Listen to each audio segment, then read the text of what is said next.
Welcome back to From the Pages of WWF Wrestling Spotlight, Volume 9. And this one doesn't feel like a magazine as much as it feels like a full on spotlight. Exactly what it promises, locked entirely onto one team, one energy, one identity, and that's the Rockers on Shawn Michaels and Marty Jannetty. And right away, you can feel how different this is from a standard issue because there's no bouncing around the industry, no multiple features fighting for space. This is a full commitment to capturing who they are at this exact moment. And before you even get into the wrestling, you hit that inside cover ad, Game Boy, Spider-Man, fantasy games, bright colors, action visuals, and it sets the tone of the time immediately because this isn't just wrestling. This is late 80s, early 90s pop culture all colliding in one place. Then you turn the page and the masthead rolls out. A full production crew, familiar WWF names, and right next to it, the publisher's note, and it's not subtle. He calls the Rockers dazzling young stars, talks about how they've gripped the audience, their energy, their enthusiasm, and promises you're going to get inside how they think, what they want, who they are. And that's important because this issue delivers on that. Then the feature hits rock anthology. I'm sure this was well, and it opens perfectly, not with praise but with doubt. Jesse Ventura calling them style over substance, dismissing them as pretty boys, saying they won't last 6 months, and that line sits there for a second because the entire rest of the article exists to tear it apart. And it does. Immediately, the tone shifts from criticism to proof. They're not just flashy, they're technical. They can brawl, they can plan. And the key detail that keeps coming up over and over, they don't have a manager. That matters. In a WWF built around managers controlling teams, guiding them, speaking for them, the Rockers are doing everything themselves, and that independence becomes part of their identity. They get labeled masters of motion, and the way it's described, it's not just speed, it's precision. Opponents don't even understand what's happening. They're tagging in and out, moving from mat to ropes to air in sequences that look chaotic but are actually perfectly timed. One opponent flat out says losing to them isn't embarrassing. It's like being introduced to a different version of tag team wrestling. And then the feuds start stacking up, and this is where the article really digs in. The Brainbusters come first, and it's not just a rivalry, it's personal because of Bobby Heenan. He hates the idea of two young guys succeeding without a manager, without someone like him controlling the situation. And that tension builds into Survivor Series where it doesn't stay in the ring. It spills out. They're fighting on the floor, fighting their way back toward the dressing room, and it's described like a war more than a match. And then the Rougeau brothers, and this one turns darker. Jimmy Hart gets involved, already irritated by their rock and roll identity, and it escalates into that moment with the megaphone, Michaels' neck getting injured, and the tone changes immediately. Now, it's not just competition, it's revenge, and you feel it in how they wrestle. Michaels coming back with a bandage still around his throat, almost inviting more damage, daring them to go after it again. Jannetty describing their matches not as strategy, but as something closer to an avenging army. They're chasing them around ringside, slamming Jacques into the turnbuckles over and over, double teaming both brothers, and when Raymond tries to step in, he gets wiped out too. It's aggressive, personal, and it's written that way. Then that match in Paris, and the detail matters, the crowd backing the Rockers, not the home team, which flips the expected dynamic. The finish isn't clean in the traditional sense, but it's clever. Michaels intercepts Raymond, hits a pile driver on Jacques, places Jannetty over him, gets back to the corner before the referee turns and the 3 count hits.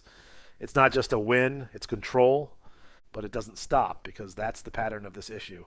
Every time they rise, something bigger steps in. Mr. Fuji shows up, takes a shot at them after a match, and that brings in the powers of pain, Warlord and Barbarian, and now the entire dynamic shifts again. This isn't speed versus speed. This is speed versus size. And instead of backing off, the Rockers demand the match. And the way it's broken down, it's all about how they adapt. Michaels gets caught midair, about to be slammed, and Jannetty launches off the turnbuckle onto his own partner's back, to drive the bigger man down. Michaels mounts the ropes, hammering down strikes to compensate for size. Jannetty adds a crossbody at exactly the right moment. Every move is described as a reaction, a counter, a split-second adjustment.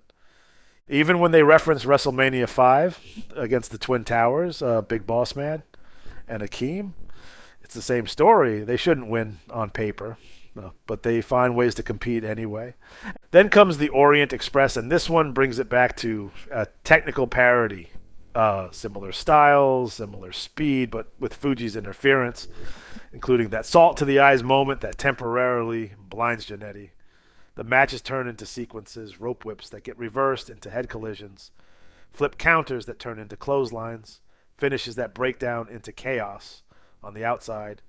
Both teams fighting, both teams scrambling, and the Rockers sneaking back into the ring just before the count to steal the win. And right there you get the core of what this article is trying to say. They're not just flashy. They're smarter, faster, more adaptable. Then it shifts into the second feature, tag team specialists. And this is where it pulls back the curtain a bit. It starts simple. They meet in a gym. Long hair, same attitude, same energy. And at first they both want to be single stars. That's important. This wasn't the plan. It became the plan. They realize their timing is different. They don't have to talk. They just know. And from there, everything builds. Studying tapes, watching past champions, building a library of moves, hundreds of them, cutting it down to the best, refining constantly, even while traveling nonstop. And then it breaks them down individually. Michaels as the defensive one, adapting mid-match, using the ropes, evading damage and turning it around. Jannetty as the improviser, creating new holds on the fly, turning simple moves into something more complicated, more damaging.